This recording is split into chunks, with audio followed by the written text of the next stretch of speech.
Number 8 on my list goes to Zane, the Silver Ranger from Power Rangers In Space. So I really love the aesthetic of the In Space Rangers suits to begin with. As a team, they're probably my favorite suits aside from the Gold Ranger in Zeo. That's my favorite suit. But Zane and his Silver Ranger suit, I mean, I know we're talking about the Rangers, but I also just got to go on a tangent about the suit design. His Silver Ranger suit is probably my second favorite suit in all of Power Rangers. It's just so sleek. Silver was like one of my favorite colors when I was a kid. Being the 6th Ranger and being, as far as I recall, the first Silver Ranger, I could be wrong. I mean, it's been a minute since I've watched it, but it's the first one that I remember anyway. And just the impact that he made. And I thought his hair was so cool and I wanted to bleach my hair, but I didn't think that'd really go well with my skin tone. So I never did. And I'm kind of glad I didn't. But part of me is like, oh, his hair's blonde and it's super cool blonde and I want to go that.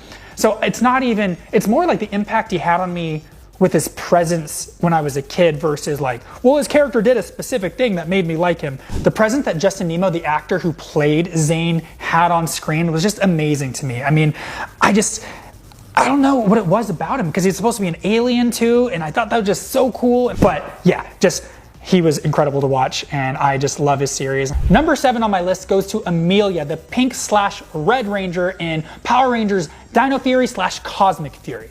So Amelia makes the 7th spot because she is groundbreaking. Not only was she a Pink Ranger in Dino Fury, but she became the Red Ranger and leader of the team in Cosmic Fury.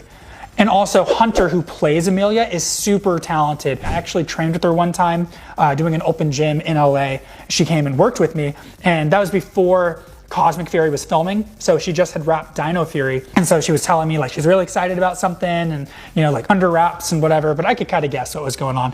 And she could throw tricks, not even training regularly, that I still can't throw. She did a round off, back full, and I don't know, something about twisting and back fulls just messed with my brain, but she threw it like it was nothing and she could just like bust it out. So whenever, I know Power Rangers is just acting, but I always really love when a Power Ranger actor can actually move like Power Rangers do as well to some level. It just adds a level of authenticity to me. And also when I go to conventions or when I'm walking around and someone recognizes me, so often they're like, can you do a flip or can you do like some kick or something? So I'll do like a handstand or a backflip.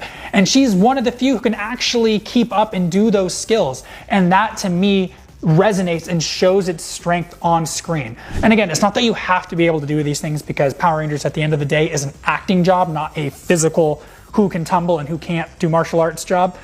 But if you can move like a gymnast or a cheerleader or a martial artist or a dancer, to me it shows itself in your performance on screen. And when she played Amelia, I could really see that skill set break through. Number 6 on my list goes to Jen, the Pink Ranger in Power Rangers Time Force. And I just realized I have a lot of Pink Rangers on this list. I guess they're just really awesome and cast really well.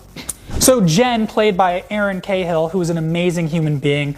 I loved her performance in Time Force because, okay, so backpedal a little bit. I watched Time Force for the first time while I was living in New Zealand filming Dino Charge.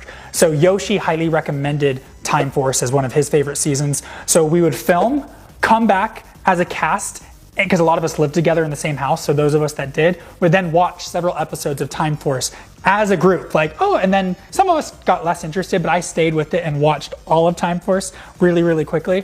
And Jen, being a Pink Ranger, I mean, I know typically Power Rangers gives the leader role to the Red Ranger, but as far as I'm concerned in Time Force, she was the leader. I mean, she came from in the future and she kind of bossed around Wes, the Red Ranger, and she was just so not about the nonsense. She was like, this is the mission, this is what needs to happen, we need to save people because blah blah blah XYZ. And I just love the energy she brought. And I mean, she's such a sweet, kind-hearted human, but the way she plays Jen, not that Jen isn't kind, but she's, you know, basically a soldier for all intents and purposes, and she's protecting the timeline, and she takes that job very seriously because it's the fate of the world, right? And so I just loved her performance and the strength that she brought to the team.